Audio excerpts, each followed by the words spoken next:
은혜 받으실 하나님의 말씀은 요한계시록 14장 9절에서 12절입니다.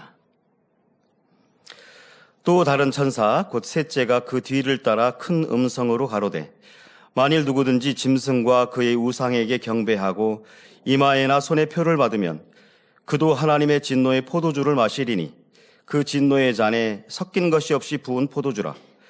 거룩한 천사들 앞과 어린 양 앞에서 불과 유황으로 고난을 받으리니 그 고난의 연기가 세세토록 올라가리로다. 짐승과 그의 우상에게 경배하고 그 이름의 표를 받는 자는 누구든지 밤낮 쉼을 얻지 못하리라 하더라. 성도들의 인내가 여기 있나니 저희는 하나님의 계명과 예수 믿음을 지키는 자니라. 아멘. 임마누엘 성가대 찬양과 니시 오케스트라 연주 후에 당회장님의 설교 지옥 18번째 말씀을 듣겠습니다.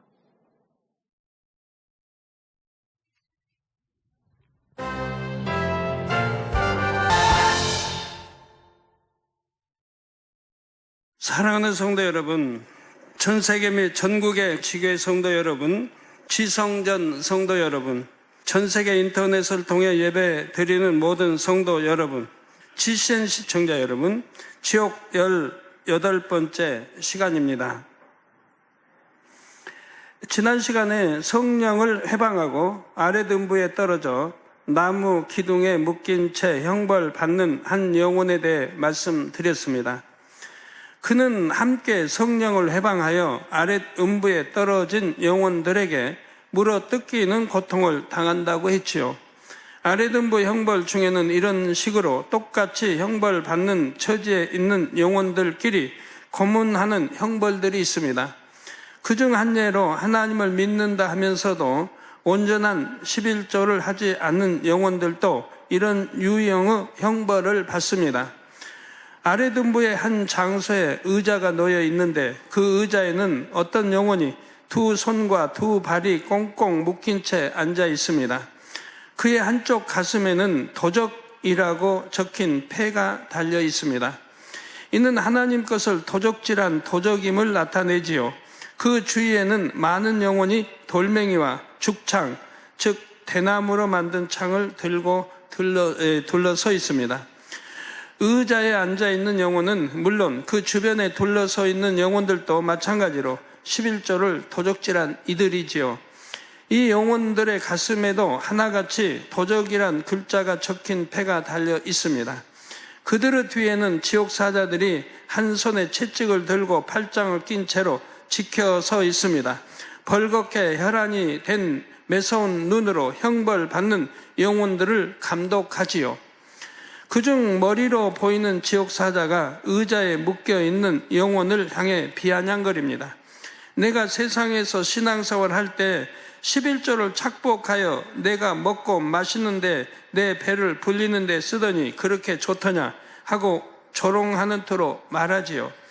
이윽고 이 영혼을 둘러싸고 있는 영혼들을 향해 어떤 신호를 보내는데 그 순간 이 영혼들은 의자에 묶인 영혼에게 돌멩이를 던지기 시작합니다. 그러면 이 영혼은 돌멩이 세례를 받고 머리끝부터 발끝까지 피투성이가 되어 기절하지요. 이것이 끝이 아닙니다. 이번에는 죽창을 들고 그 영혼을 사정없이 찔러댑니다. 이렇게 잔인한 광경 앞에서 영혼들은 다음은 누구 차례일까? 내 차례이면 어떡하나? 하고 두려워하지요. 한 사람씩 돌아가면서 의자에 묶인 채 똑같은 고문을 당하기 때문입니다. 그렇다고 조금이라도 움찔거리면 뒤에서 지켜보던 서슬퍼런 지옥사자가 들고 있는 채찍으로 사정없이 내려칩니다. 지옥사자에게 고문당할 뿐 아니라 같은 처지의 영혼들끼리 고문하는 잔혹한 곳이 바로 아랫음부입니다. 아버지 하나님께서 이처럼 지옥의 형벌에 대해 자세히 알려주실 때마다 저는 더 애가 탑니다. 우리 성도님 중에 이런 내용에 해당하는 분이 한 분도 없어야 할 텐데 하며 간구하게 되지요. 여러분은 온전한 11조에 대해 말씀을 들으셨습니다. 지금 여러분은 어떻게 달라지셨는지요? 축복의 말씀도 이렇게 무서운 지옥에 대한 말씀도 듣고 잊어버리면 아무 소용이 없습니다. 그러므로 이제는 들은 말씀들을 마음에 새기고 결단하여 변화되시기를 부탁드립니다. 우리 성도님들 모두 지옥에 대한 두려움이 아니라 천국 소망을 가득 품고 신앙생활 하시기를 주님의 이름으로 축원합니다.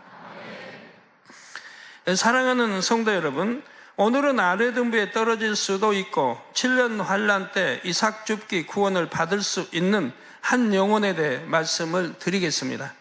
다시 말해 이 영혼이 어떻게 하느냐에 따라서 7년 환란 때 마지막 구원의 기회를 잡을 수도 있다는 것입니다. 이 영혼은 하나님의 특별한 은혜를 입어서 영의 세계의 깊고 비밀한 것들을 직접 보고 들었습니다. 하나님의 섭리 가운데 영적인 은사들을 받아 그 은사로 많은 사명을 감당했었죠.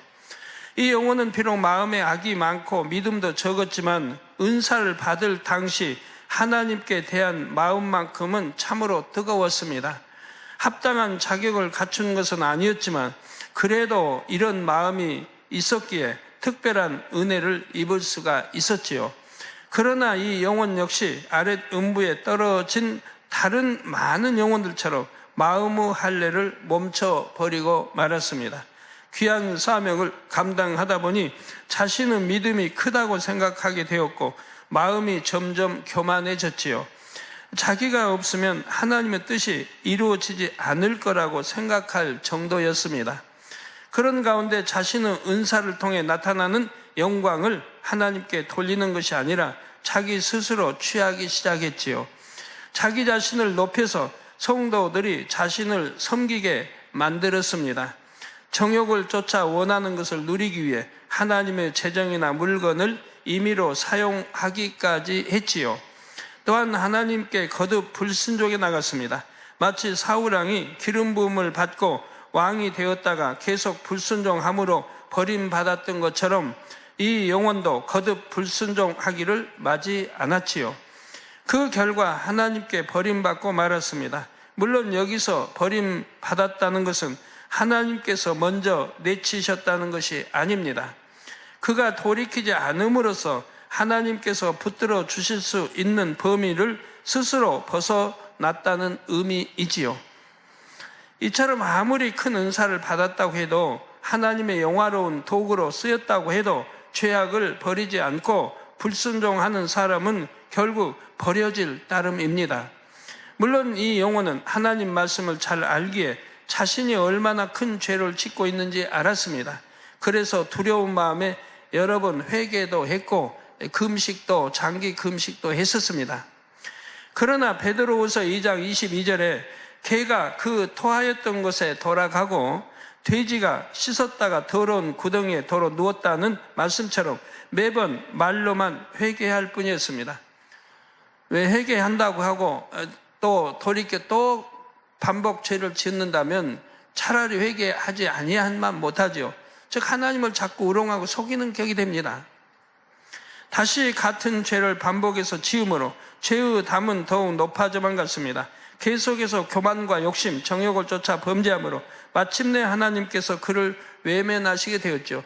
죄가 점점 쌓이면 결국 하나님이 정하신 선까지 쌓으면 그때는 하나님이 외면하시게 돼요. 외면해버리시면 그때는 아무리 통해잡고 하려고 해도 안 돼요. 회개하려고 해도 금식해도 소용이 없는 거예요. 이미 외면해버리시면 그때부터는 성령 역사도 못 받죠. 하나님 은혜, 주님의 은혜도 못 받죠. 천사의 도움도 못 받죠. 자기 자력으로는 되질 않습니다. 사단은 이 틈을 놓치지 않고 그를 사로잡아 버렸습니다. 한때 하나님 나라를 이루는 데 쓰임받았던 그가 하나님을 대적하는 사단의 도구가 되고 말았죠. 그는 성령을 해방 못하고 거역함으로 교회를 큰 어려움에 빠뜨렸습니다. 지금도 이 영혼은 여전히 악한 세력에게 마음과 생각을 조종당하고 있습니다. 늘 신령한 것을 대하고 전하던 영혼이 이제는 그 마음이 악으로 물들어 세상 사람처럼 살아가고 있지요. 여러분도 잘 아시는 바와 같이 성령을 대적하는 죄는 사망에 이르는 죄에 해당합니다. 그래서 우리 주님이 거듭거듭 말씀을 하셨던 것이지요. 영원히 용서받을 수 없는 죄이기 때문에 죽음과 동시에 아랫 음부로 떨어지고 말지요. 그런데 하나님께서 왜 이 영혼에게는 회개하고 구원받을 수 있는 기회를 주실까요? 물론 이 영혼은 큰 은혜를 입고도 하나님을 배신했습니다. 하나님께서 주신 귀한 사명을 놓아버림으로써 큰 영광의 약속을 저버렸지요. 여러분, 배신이라는 건 하나님이 너무 싫어하세요. 구약이나 신약에 배신한 경우는 구원받은 사람이 하나도 없습니다. 성경을 읽어보시면 구약에 신약에 배신한 사람들은 구원받은 사람이 한 사람도 없어요. 한번 성경 읽으실 때 유념해 읽어보시기 바라요. 너무나 중한 죄를 많이 범하여 한때 하나님 나라에 큰 손실을 가져왔고 하나님의 마음을 아프시겠습니다. 그런데도 기회를 주시는 이유는 하나님의 섭리를 이루는 데 있어서 이 영혼이 기여한 바를 기억하시기 때문입니다.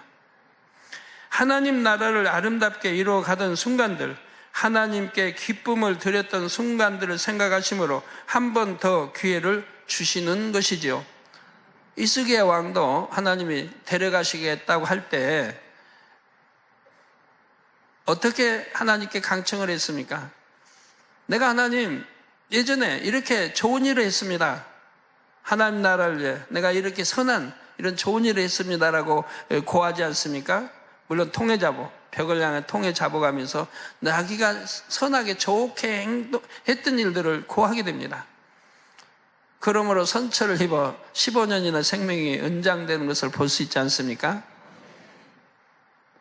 그래서 여러분, 어찌하든 우리가 선을 쌓아야 돼요. 선한 일, 선. 하나님이 기억하시고 반드시 때가 되면 그 선에 대해서 갚아주신다고 말씀을 하고 있지 않습니까? 어찌하든 우리는 선을 쌓아야 돼요. 그건 악을 쌓으면 안 돼요. 악은 반드시 악의 보응이 따라요. 하나님을 믿지 않는 사람도, 믿는 사람은 더더구나 반드시 심판이 있고 그 보응을 받게 되는 거예요. 선한 사람은 선을 행한 대로 반드시 거기에 따른 축복이 임하게 되는 것이고요. 역사를 봐도 밝게 할 수가 있어요.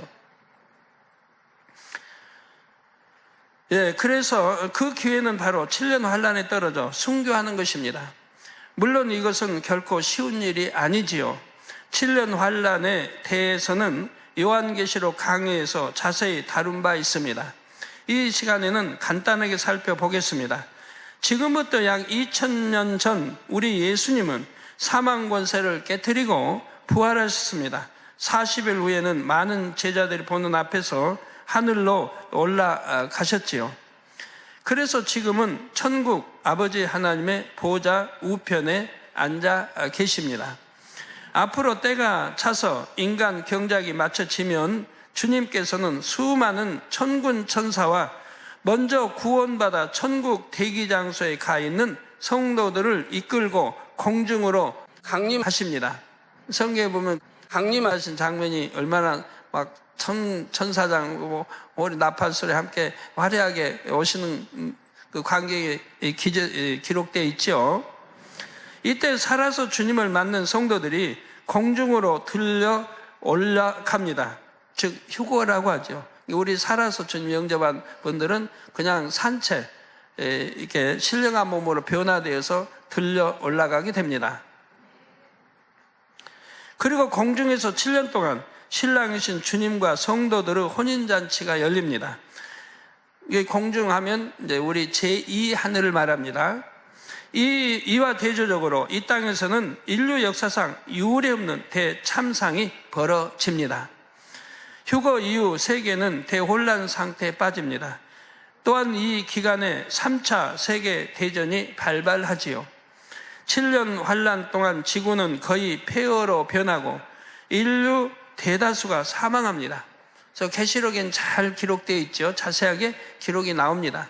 3분의 1이 죽고 인류의 또 3분의 2이 죽고 어떤 재앙들이 임하는 것이 자세히 기록되어 있고 또 계시록 설교에 자세하게 해드렸습니다. 점차 지구 환경이 파괴되고 오염되어서 숨쉴 공기와 마실 물조차 얻기 어려워지지요. 또한 물자가 부족하므로 물가가 폭등하니 생필품을 구하는 것도 쉽지 않은 시점이 옵니다. 또한 7년 환란 때에는 세계 각 나라 사이에 이권을 둘러싼 분쟁이 끊이지 않습니다. 지역 간, 개인 간에도 마찬가지죠. 지구에 마치 시한폭탄이 장착된 것처럼 긴장 상태가 지속됩니다. 사람들의 마음은 나날이 악해지지요.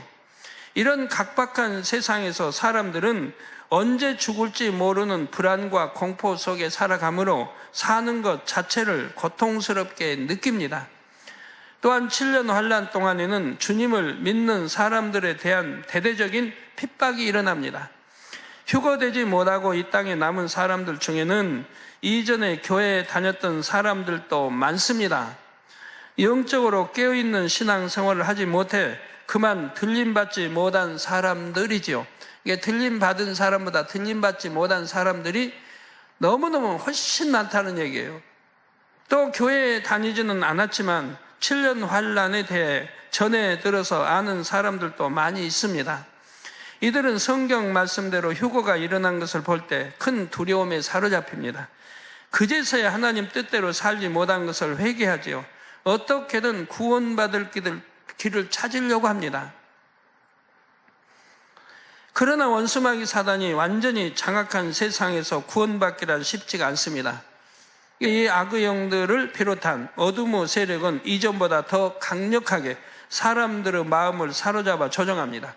이게 공중권세 잡고 있다가 이제 미가엘 천사와 싸워서 결국 쫓겨난단 말이에요. 그의 사자들이.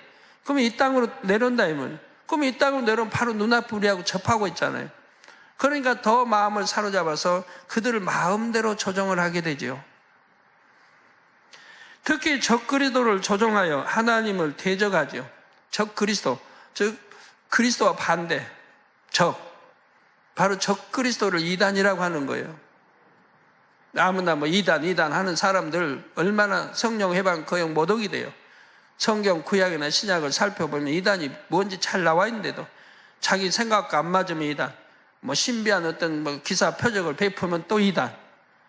2000년 전에나 뭐 치료가 있었지 어떻게 오늘날도 사람을 통해 치료받느냐, 그러니 이단이다. 이런 사람들. 적그리스도가 이단인 것이라 이 말이에요. 주님을 대적하고 바로 주님을 부인하고 반대인 적그리스도를 조종한 하나님을 대적하죠. 최후의 발악을 하는 것입니다. 휴거 후 적그리스도 세력은 정치적, 경제적, 군사적인 힘을 바탕으로 세계적인 혼란을 수습해 나갑니다. 그 과정에서 이들은 평화와 질서 유지를 주창하며 휴거 사건을 무마하려고 하죠. 이게 이제 휴거되면은 이제 믿는 사람들이 이제 이렇게 들림받고 갑자기 사라지잖아요. 아내가 아니면 남편이 사라지고 자식이 사라지고 목사님이 들림받고 많이 사라지는 거 보잖아요. 전 세계가 아주 요동하죠. 제가 한 번쯤은 들었던 이 7년 환란에 대해서도 이제 또 천국 지옥에 대해서 알게 되고 얼마나 대혼란을 빠지겠습니까? 뭐 자동차 기사도 들림받고 비행기 아는 부도 들림받고 그냥 비행기도 다 운행 안 될 것이고 자동차도 여기저기 뒹굴 것이고 배도 마찬가지고 곳곳이 뭐 경제도 마비되고 공장 가동이 중지되고 대혼란으로 빠지죠. 그러니까 이제 강력한 정부가 이제 거기에서 힘을 발휘하죠. 왜? 이 대혼란을 막는다고 하니 거기에서 참으로 무서운 독재가 나오게 되는 거예요. 그동안도 준비해 왔던 것이 이제 무서운 독재로 질서를 잡는다 하게. 그냥은 되지 않으니까, 말로도 되지 않으니까, 이 대혼란을 잠재우려니까 가장 강력한 힘을 가진 정부가, 권세가 이제 전 세계를 휘어잡으려고 하게 되는 것이지요. 그래서 휴거를 믿는 사람들을 핍박합니다. 이에 맞서려면 순교를 각오해야 합니다. 적그리스도 세력은 매우 집요하게 성도들을 핍박하기 때문입니다. 예를 들어 이들은 세계 질서를 유지하는데 짐승의표 666을 활용합니다. 여기서 짐승이란 컴퓨터를 가리킵니다. 666표는 각 사람의 개인 정보가 담긴 바코드 같은 것으로서 적그리스도 세력은 세계 모든 사람에게 오른손이나 이마에 이 표를 받게 합니다. 이 장치는 표면적으로는 개인 신상 보호나 매매의 편리를 위해 장착하는 것입니다. 그러나 적그리스도는 이것을 온 인류를 하나의 시스템 안에 복속시켜 개인을 감시하고 통제하는 데 사용합니다. 중앙의 컴퓨터를 통해 각 사람에 대한 모든 정보를 관리하지요. 어느 시점이 되면 적그리스도의 세력은 모든 사람이 이 표를 받게 합니다. 자, 그래도 주님을 믿는 사람들은 이 표를 받지 않기 위해서 버팁니다. 666 표를 받는다는 것은 예수 그리스도를 부인하는 적그리스도의 사상에 동조하는 것이기 때문입니다. 계시록 14장 9절 10절에 보면 만일 누구든지 짐승과 그의 우상에게 경배하고 이마에나 손에 표를 받으면 그도 하나님의 진노의 포도주를 마시리니 그 진노의 잔에 섞인 것이 없이 부은 포도주라. 거룩한 천사들 앞과 어린 양 앞에서 불과 유황으로 고난을 받으리니 말씀합니다. 이 말씀대로 이 짐승의 표를 받는 사람은 구원받지 못하고 지옥으로 떨어지고 맙니다. 제가 86년도에 이 666에 대한 설교를 했습니다. 개척한 성전에서 이사 가가지고 거기에서 쭉 이제 오랫동안 제가 설교를 했기 때문에 그때가 이제 86년도겠죠. 거기에 이제 이렇게 도표까지 해서 설명을 해드렸어요. 제가 666 그때 설교를 할 때 성도들이 멍하게 앉아 있는 거예요. 이해를 못 하니까. 그 당시에는 이런 표가 뭐 나온 것도 없고, 뭐 어떤 이런 옷이나 뭐에도 부착이 안 돼 있었고, 이해를 못 하는 거예요. 그래서 저는 자세하게 설명을 해 가는데, 저에 대해서 자세하게 그때 설명을 했어요. 그리고 앞으로 되어질 것까지 설명을 제가 해 드렸어요. 앞으로는 이제 얼마 안 지나면 90년대 가면 그냥 회사에서 또 가만히 그냥 뭐 전화만 해도 뭐만 해도 자기 집에 대문이 열리고 그리고 자기 집에 뭐 밥도 그냥 미리 하려면은 딱 하면은 집에 밥이 딱 돼서 이렇게 되고 이런 세대가 온다고 했어요. 근데 아무도 안 믿어요. 안 믿는 것보다도 부인은 안 하니까. 근데 아멘을 안 해요. 이해가 안 되니까. 하지만 90년대 오니까 실제 다 그렇게 됐죠. 부유한 집들은 그렇게 됐죠. 그런 세대에 지금 살고 있지 않습니까? 세상이 이렇게 변했어요. 이렇게 발전하고. 여러분 뭐 차 타고 가다가 검열해서 하면 주민등록 주세요 하면 주민등록 주면 바로 신상이 나오지 않아요? 경찰에 주민등록 봐서 뭐 딱 조회하면 바로 이 사람 범인인지 도적질했는지 도핀자인지 뭐한지 이 사람 직업은 뭔지 다 나온다 이 말이에요. 지금은 이렇게 설교하면 이제 이해가 되니까 여러분들이 뭐 이 말씀도 이 짐승표를 받는 사람은 구원받지 못하고 지옥으로 떨어지고 맙니다. 그러나 버티는 것이 쉽지만은 않습니다. 이때는 이 표를 받지 않고는 도저히 살 수 없는 세상이 되기 때문입니다. 예를 들면 이 표가 없이는 매매를 할 수 없기 때문에 식량 같은 생필품을 살 수가 없습니다. 또 신분이 증명되지 않기 때문에 타지로 이동할 수도 없지요. 그리고 무엇보다 적그리스도 세력이 무장하고 표를 받지 않는 사람들을 색출하여 표를 받도록 강요합니다. 이때 이웃은 물론 피를 나눈 가족들까지도 표를 받지 않은 사람을 고발하기도 합니다. 표를 받지 않은 사람을 바보 취급하기도 하고 미워하다 못해 혐오스러운 존재로 여기기도 하지요. 성도들은 적그리스도 세력을 피해 지하나 깊은 산속으로 숨어 들어가기도 합니다. 함께 모여 살면서 신앙생활을 지속하지요. 그러나 이들이 아무리 도심에서 멀리 떨어진 깊은 산속에 숨어 있어도 적그리스도 세력은 끝까지 추격하여 찾아냅니다. 최첨단 기기를 이용하면 앞에 큰 산이 가로막고 있어도 깊은 땅속에 숨어 있어도 목표물을 탐지할 수 있기 때문입니다. 요즘도 휴대폰, 인공위성 등을 활용해서 사람의 위치를 쉽게 파악해내지요. 여러분 뭐 차 타고 갑니다. 여러분 몰래 어디로 해서 산중에서 딱 간다고 해봐요. 또 그 차를 추적하려고 하면 금방 다 되는 거예요. 네? 차 남바가 있으니까 추적하면 바로 차 지금 어디 가고 있다가 추적이 되는 거예요. 자동차에 내비게이션을 부착하면 또 초행길도 손쉽게 찾아갈 수가 있고요. 이렇듯 편리함을 위해 고안하고 발전시킨 기기들이 이때는 사람을 통제하는 무서운 매체로 돌변합니다.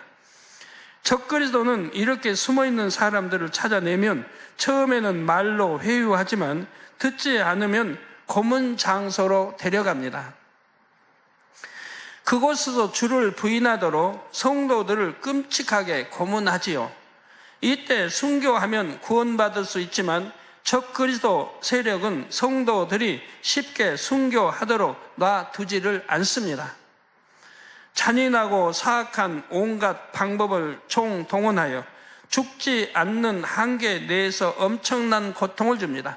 저들은 예수를 부인하게 만드는 거니까, 순교하면은 구원받아 천국 가니까 그거는 원치 않는다 이 말이에요. 어찌하든 예수를 부인하기 위해서 지옥으로 끌고 가려고 하는 것이, 이제 지옥 가게 하는, 예수를 부인하게 하려고 하는 것이니까, 사단이 그렇게 주관하는 것이니까.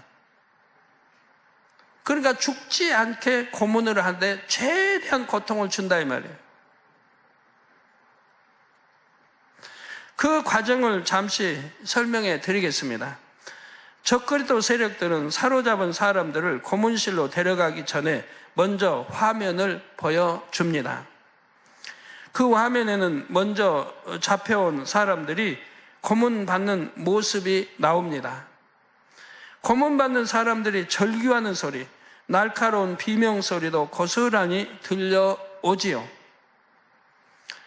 이 화면을 지켜보게 한 후 예수를 부인하면 이 땅에서 너희가 말하는 천국과 같은 삶을 살게 해주겠다는 달콤한 말로 설득합니다. 이때 공포에 질려서 또는 그럴듯한 말에 넘어가서 주님을 부인하는 사람들도 있습니다. 미리 이제 공포심을 심어주기 위해서 보여준다 이 말, 화면도 보여주고, 옛적에도 70년대 고문할 때 보면 옆방에서는 막 비명소리가 들리죠. 엄청난 비명소리가 들립니다. 녹음해서 틀어주는 건지 실제 고문하는 거 들리게 하는 건지 미리 위협을 준다. 공포심을 심어준다. 그래야 쉽게 이제 자백하도록 하기 위해서 또 거짓 자백도 시키는 대로 또 해야 되니까 그런 일이 많이 있었죠. 거짓 자백을 해야 되는. 여기서도 굳건하게 버틴다면 이제 그를 기다리는 것은 고문실 뿐이죠. 고문실에 들어서면 섬뜩한 고문 기계가 보입니다. 이 기계는 컴퓨터로부터 이 사람에 대한 정보를 전달받아 자동으로 고문을 수행합니다. 고문을 시작하기 직전에 한켠의 스피커에서 기계 위에 누워있는 이 영혼을 향해 예수를 부인하라는 소리가 또다시 들려옵니다. 그래도 부인하지 않으면 서서히 아주 천천히 손가락부터 피부를 벗겨나갑니다. 손가락 끝부터 또 발가락 끝부터 피부를 벗겨 올라오게 됩니다. 이 어떤 사람들은 이때 예수를 부인하겠노라고 너무나 힘없이 굴복해 버리고 말지요. 그래도 부인하지 않는 영혼에게는 고문하는 중간에도 계속해서 예수를 부인하라, 그러면 너를 살려줄 것이다 라는 음성을 들려줍니다. 이런 고문 외에도 온몸에 관절을 부러뜨리고, 그런 고문은 고통은 좀 극심하지만 죽지는 않는다 이 말이에요. 살갗을 벗겨내고, 얇은 살갗을 벗겨내고, 거기다가 이제 고춧가루나 이런 게 뿌린다고 해봐요. 벗겨내고 얼마나 쓰리고 고통스럽겠어요. 그렇게 해도 듣지 않으면 그때는 온몸의 관절들을 부러뜨리고 손가락과 발가락, 팔, 다리를 자르는 고문, 몸에 펄펄 끓는 기름을 붓는 고문도 있습니다.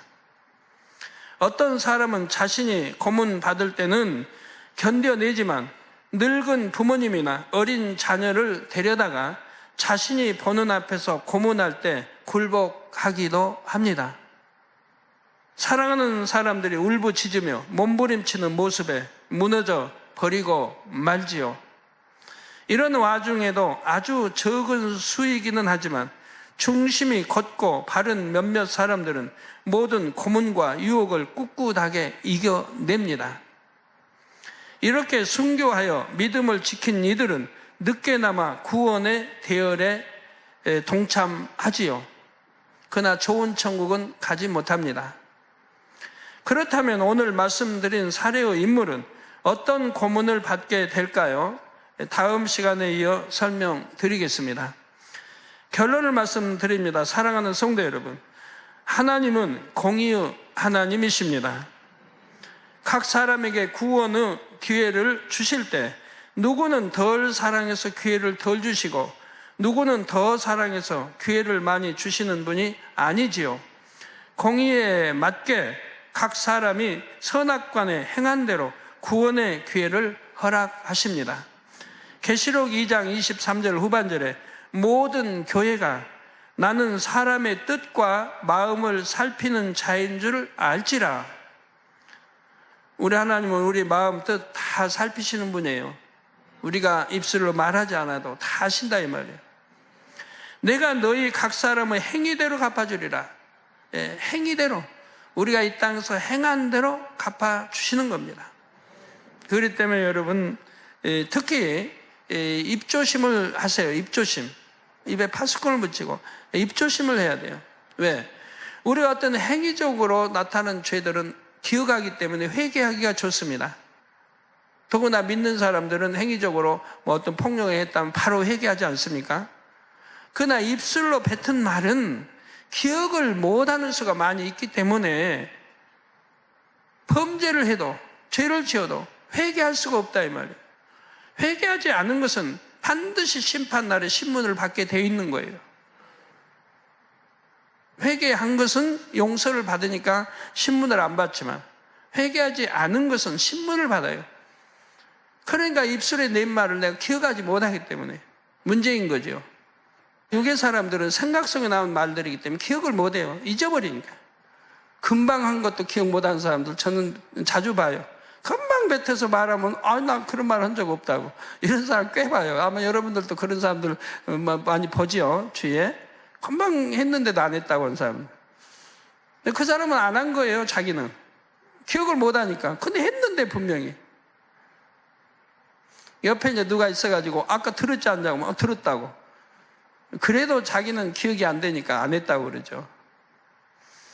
그래서 입술에 낸 말이 내가 악한 말을 뱉었어도 남을 판단하고 정죄하고 숨거렸어도 기억을 못하기 때문에 회개를 못하니까 문제인 거예요. 그래서 하나님 말씀대로 살면 회개할 일이 없죠. 말 한마디라도 입술에 말 한마디에 생사가 달렸으니까 함부로 해서는 안 된다 이 말입니다. 그 선한 말, 내가 선한 말하고 고운 말 쓰면 좋잖아요. 악한 말 하지 말고 고운 말, 남 판단 정죄하지 말고 시기 질투하지 말고 미워하지 말고 좋은 거 보고 좋은 말 듣고 선한 말 듣고 선한 말 전하고 하면 얼마나 좋습니까? 그러면 죄 지을 이유가 하나도 없죠. 물론 우리 하나님은 공의의 하나님이신 동시에 사랑의 하나님이십니다. 오늘 말씀드린 영혼만 해도 결코 용서받을 수 없는 죄를 지어 하나님의 마음을 아프시게 했습니다. 그러나 이런 영혼이라도 줄 수만 있다면 기회를 주기 원하시는 것이 하나님의 마음이지요. 하나님은 어찌하든 죄를 지어도 용서해 주시려고 하고 회개하기를 원하세요. 용서받기를 원하세요. 그래서 누누이 말씀하는 거예요. 그런데요, 이렇게 신앙생활 하면서도요, 이 용서받지 못할 죄, 그러니까 성령 해방, 모독, 거역 등, 또 심히 주님을 현저히 십자가에 못 박은 행위, 또 죄인 줄 알면서도 침짓 계속 지어가요. 죄인 줄 분명히 알아요. 사망 이런 죄인 줄 알면서도 계속 지어가요. 이런 경우가 이제 용서받기 어렵죠. 근데 이런 것도 하나님이 정해주신 선이 있어요. 어느 선까지 도달해버리면 그때는 하나님이 완전히 외면하세요. 그때는 용서가 없어요. 아무리 통해 자복 할 수도 없지만 통해 자복이 나오질 않아요. 아무리 하려고 애를 써도 안 돼요. 그래서 용서도 안 되고 그런 경우는 하나님이 지옥이라고 이미 판결이 나버린 경우예요. 그런 경우는 아무리 누가 기도해줘도 소용이 없는 거예요. 그래서 성경에 사망에 이른 죄를 지은 사람들은 그를 위하여 기도하지 말라는 게 그거예요. 소용이 없으니까요. 사랑하는 성도 여러분, 그나 왜 7년 하나 떨어집니까? 그런 거는 상상도 하지 마시고요. 그런 건 생각도 하지 마세요. 어찌가 우리가 어떻게 신앙생활을 해왔는데 하나님 말씀은 그만큼 듣고 보고 그 많은 역사들을 늘 보고 듣고 체험한 바 있는데 어떻게 7년 안에 떨어질 그런 신앙생활을 하겠습니까? 해서는 아니 되지요. 한 영혼이라도 참 지옥에 또는 7년을 할래 떨어지지 않고 구원받기를 원하시는 하나님 마음을 여러분 너무 아프게 하지 마세요. 우리 또 젊은이들도 그렇고요. 시편 35편 11절에서 13절에 다윗은 불의한 증인이 일어나서 내가 알지 못하는 일로 내게 힐문하며 내게 선을 악으로 갚아 나의 영혼을 외롭게 하나 나는 저희가 병들었을 때 굵은 베옷을 입으며 금식하여 내 영혼을 괴롭게 하였다고 고백합니다.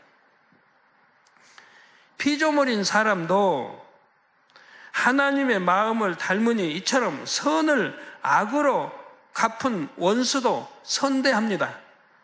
병이 들자 금식하며 애통하지요. 그러니 우리 아버지 하나님의 마음은 어떻겠는지요? 당연히 이보다 더 하시지 않겠습니까? 이게 선한 이런 사람보다 더 선한, 아버지는 선의 최고의 선을 행하시는 분이라 이 말이에요.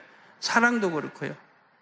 늘 이 사랑을 생각하심으로 악에서 떠나 선만을 행하시기를 바랍니다. 악인으로 인해 근심하시는 아버지 하나님 마음에 위로를 드리는 자녀가 되시기를 부탁드립니다. 또한 아버지 하나님의 선과 사랑을 본받아 새 예루살렘의 열매로 맺혀 영원히 기쁨을 드리시기를 주님의 이름으로 축원합니다.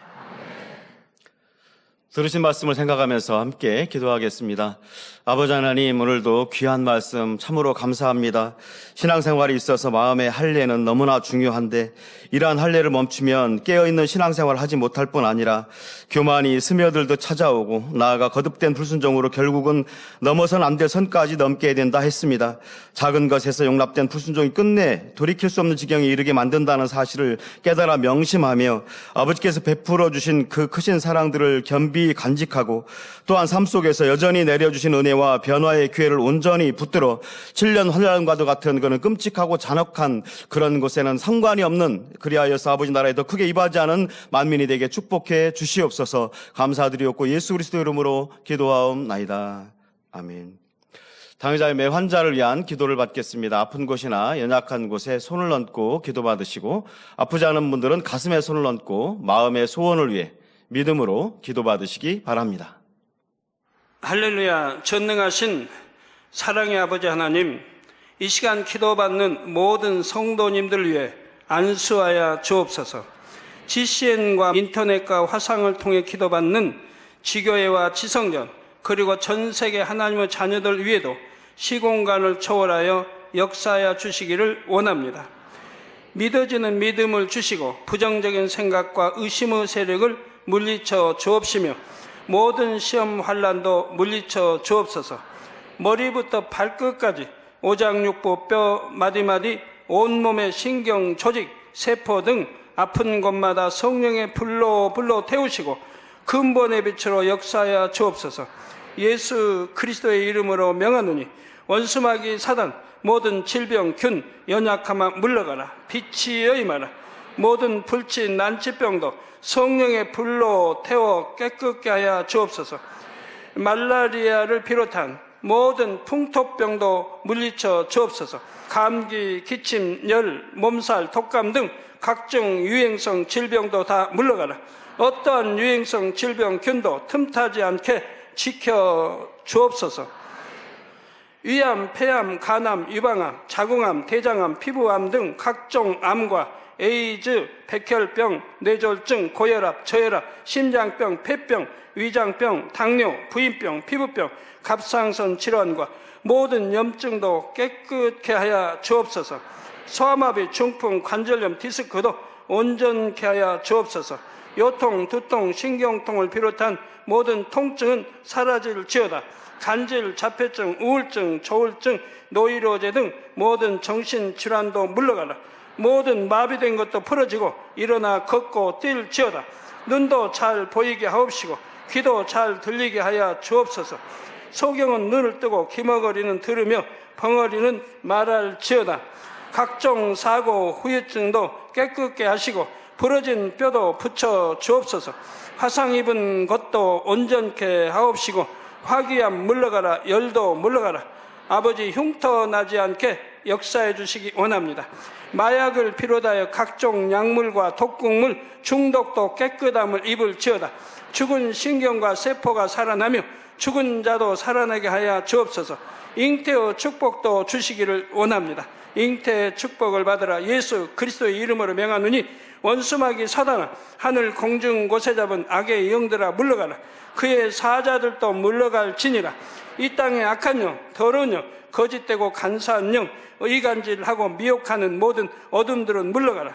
모든 흉악의 결박을 풀고 어둠아 물러가라. 빛이여 임하라.